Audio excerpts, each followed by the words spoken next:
Hey, Rick. Hey, Megan. Happy Tuesday. Here we are. I know. Amazing. We're into April already. I know. I heard you had a big day today, right? I got my first vaccine. Woo! I know, right? Jeez.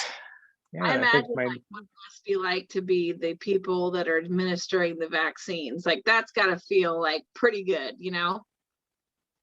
yeah, I think so. They do hundreds a day. I mean, it was interesting in line today, adults getting vaccines, and the level of anxiety for adults getting a vaccine is almost like, I'm thinking, wait a minute, where's my little lollipop? And this thing is done. I want a sucker. Can I get a sucker, a toy box, something pop out? Give me something. Come on, man.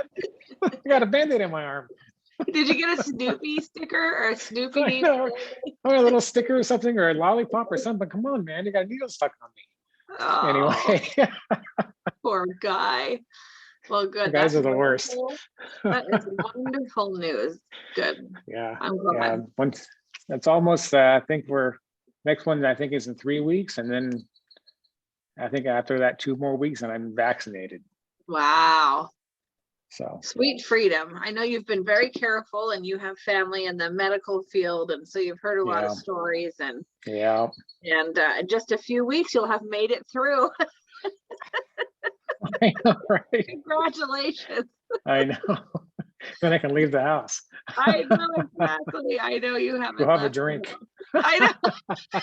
Or 10. Yeah. Yeah, exactly. Where's Uber? Is Uber still in business? I know you really haven't left your house in a year. I know, right? My car is lonely. I know, exactly. Oh, that's funny. Okay, so let's get down to education here. As usual, here we are every week since the beginning of the pandemic, and we are giving out information for free cumulatively. You know, you've been in the loan business, what, like 40 years? My 40th. This is my spring of 1981. Carter was still in office when I got into business. That's scary. Spring of 1981, I would have been 5 years old. It's like, dang, how old am I? I always forget how old I am. I saw the sticker today. When you were a baby. I know. I saw that my vaccine card had my age. I go, wait a minute, there's a typo there. I just know there's a typo.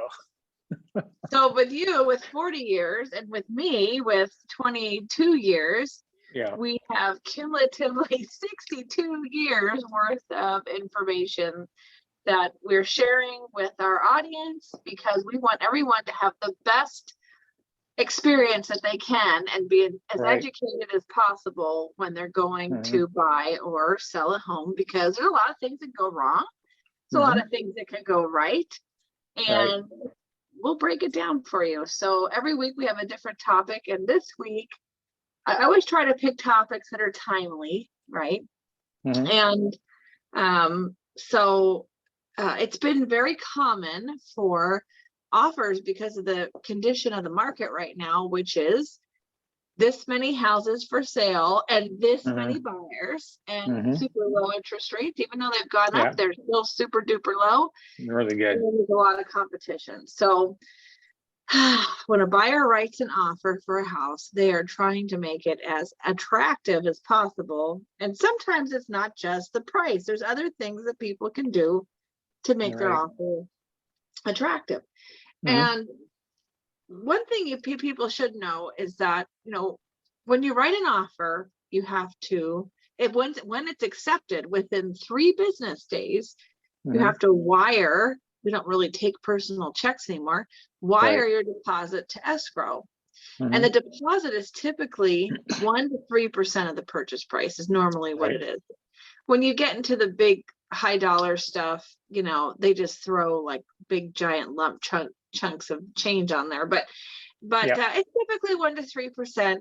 And your deposit is completely safe until you remove all of your what?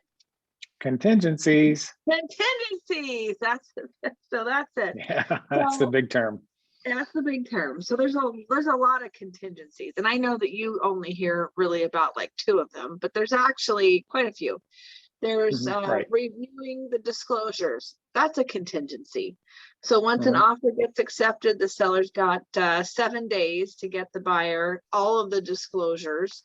And the Mhm. buyer, every time you hand the buyer a report, they have 5 days to review it. So if you get a termite inspection and you give it to the buyer, they have 5 days to review it. If you give them a title report, they have 5 days to review it. A natural hazard report, your general disclosures, that sort of thing, they have 5 Mhm. days to review it. But cumulatively, it all lands within the first 21 days typically. Now, there's a few contingencies that you're involved with. One is the Mhm. appraisal contingency, and one is the loan contingency. So Right. I want you to break it down for us, like how fast is realistically the appraisals turnaround during an appraisal contingency, and what do you need to have in place before you can tell a buyer that they're okay to release their loan contingency, asterisk. We're going to add something onto that in a minute. Yeah, So for if you could sure. talk about the appraisal contingency first, that would be great. Yeah, that's the first big one on our side of the fence. So I really want to order that appraisal right up front. Day one of offer acceptance, open escrow, order the appraisal. And that's because the one thing that as a lender that I don't control is the appraiser. And right now appraisers are kind of backed up. So we want to get that done as soon as we can. Order the appraisal the first day. We want to get that appraisal back within about 10 days generally of opening escrow. We want to make sure our value is good. If the value comes in low, we restructure the loan, put that together. And then we want to get that loan into underwriting as fast as we can as well for full underwriting approval. So it's really, really important for home buyers is that when we open that escrow, be sure that when we send requests for documents, to get those to us right away. Because if a buyer has not signed their e-disclosures, which is an important piece for us, because of compliance, when we send that initial compliance package out, the disclosure package, we can't move that loan forward to the next step until they e-sign their disclosures. And so buyers get busy, they got a lot going on, and they don't sign for a week or 10 days, I can't move the loan forward. So it's important that when we send documents out, the buyer sign those right away. I'll order the appraisal right away. Then our next goal is get that loan to underwriting as fast as possible. And what I mean by that is get in front of the actual underwriter within about a week of opening escrow. Bam, get it in there. We want to get that appraisal in there and get the loan to underwriting, let the appraisal catch up with it. Okay. What people don't know though, with respect to that appraisal contingency, is you don't officially have a valid appraisal until the underwriter reviews it and signs off on it. Now, I've never had an underwriter dispute a value or cause an issue with an appraisal, but as a technical matter, it's really got to be signed off by the underwriter. So we want to get the loan underwriting right away and get the initial loan approval done, completed, done. The next step of that loan approval is the final conditions for closing. We call it clear to close. Okay. So the sooner we get the balance of those conditions back from the buyer and submit it for clear to close, that means we are totally done with that loan. Nothing more to ask for, nothing more to do except sign docs and close. And so when it comes time to remove that loan contingency, that's the big piece, right? Because when the buyer at that point removes that loan contingency, if something goes wrong, we know what happens, right? They lose their deposit. Right. And so if someone's got $20,000 sitting in escrow for the seller, if something goes wrong, they could potentially lose that deposit. That's why we're so careful about that loan, getting it done right. The challenge for us as a lender is that listing agents starting at around day 7, how's the loan going? Can you move that loan contingency? It's like, because they want the money, right? They want to be sure they've got a secure deal, and that's understandable. But that's also the reason why it's important for the buyer to really cooperate early and often on this process. It's our goal always to get ahead of that curve and stay ahead of it, get a very clean approval, and then remove that loan contingency. What was it, 14 days, 17 days, something like that? Yeah. 21 days if we can. But that's the 21 goal. days is the default days, but now we're getting, squeezed for that. And so we are. And here's like the devil's what is it called? The devil advocate. What is it called when it's the bad advocate? side? Devil's advocate. Yeah. Okay, it sounds weird saying devil's. Yeah. Yeah. Okay. So the other side of that is this, like, sometimes for Mhm. like liability's sake, you're Mhm. not going to tell the buyer that they're good to go until they're good to go, right? I'm very careful about that, right? And so sometimes buyers or the process is dragging on, and the buyer should ask for an extension of the Mhm. contingency. And Right, some deals are more complicated than others. that's People for are sure. self-employed, or people don't realize when you're in escrow, it is like potentially I mean, you've got like at least 40 people that you're counting on to make sure they Mhm. do their job. A lot of And people. one of them's Yeah. like, your own employer, to make sure that they give their verification of employment and all this kind of stuff. But at Mhm. some point, the buyer has to realize that they have made an agreement with the seller to get something done within a certain period of time, right? And if they ask for an extension on that because they haven't gotten it together right off the bat, the Mhm. seller could say no, and then could give the buyer a notice, and notice to perform, and then Mhm. initiate a cancellation if they don't get it done in time. And that would totally stink. That would be terrible. Yeah, So it's so important not just to good. stay engaged and to Yeah. get it done, because I know that the contract is written up to say that there's a deposit, and that everyone believes the seller can keep the deposit if the buyer defaults, but there's actually a lot involved in trying to keep somebody's deposit. I mean, Right.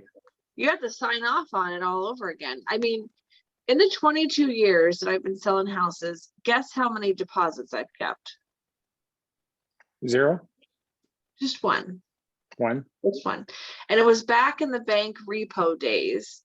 Mhm. And the bank had somehow discovered that the buyer was related to the person that was getting foreclosed on or something. I don't know. There's some kind of weird Oh, thing going some on. level, there was a level of fraud there then. There was fraud, yes. And so there was some exchange of money, and so they couldn't get the loan, and they'd wasted a bunch of time. So the bank decided to keep their deposit. But we're not Rightfully in the business so. of keeping people's deposits. We just want to Right. get everybody on with their lives and in the direction they want to go to. But That's just so correct. buyers know, like, if stuff happens and you have to cancel the escrow based on, your ability to get a loan, or the something with the home inspection or the disclosures or whatever, you should definitely be able to get your deposit back. Right. The costs that you're going to incur are like the cost of the appraisal, the cost of the inspection, but sometimes that's a small price.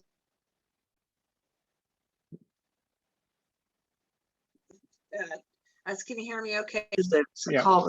Yeah, That's sometimes a small price to pay to not buy something that's gonna potentially give you nightmares, for sure. For sure.